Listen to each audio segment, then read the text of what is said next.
The book of the prophet Ezekiel, chapter 5. And thou, son of man, take thee a sharp knife, take thee a barber's razor, and cause it to pass upon thine head, and upon thy beard.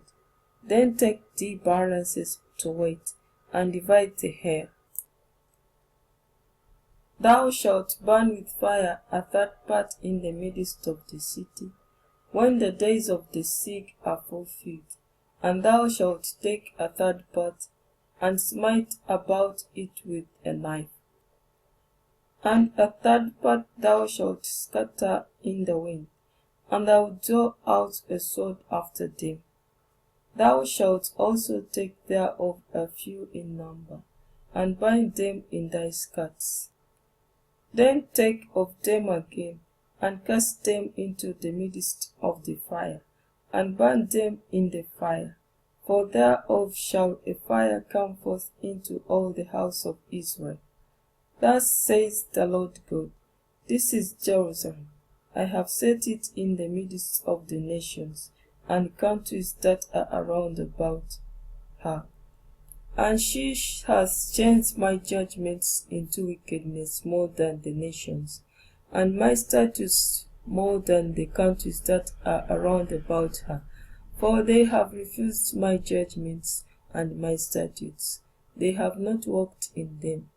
Therefore thus says the Lord, because ye multiplied more than the nations that are around about you, and have not walked in my statutes, neither have kept my judgments, neither have done according to the judgments of the nations that are around about you.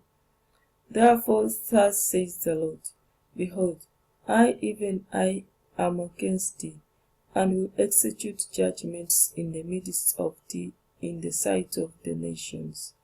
And I'll do in thee that which I have not done, and whereunto I will not do any more the like, because of all thine abominations. Therefore the fathers shall eat the sons in the midst of thee, and the sons shall eat their fathers, and I'll execute judgments in thee, and the whole remnant of thee will I scatter into all the winds.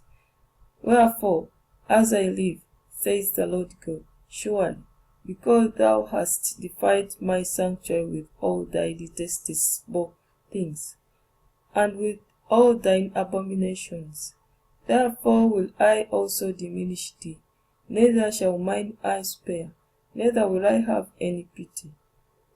A third part of thee shall die with the pestilence, and with famine shall they be consumed in the midst of thee. And a third part shall fall by the sword round about thee. And I'll scatter a third part into all the winds, and I'll draw out a sword after them.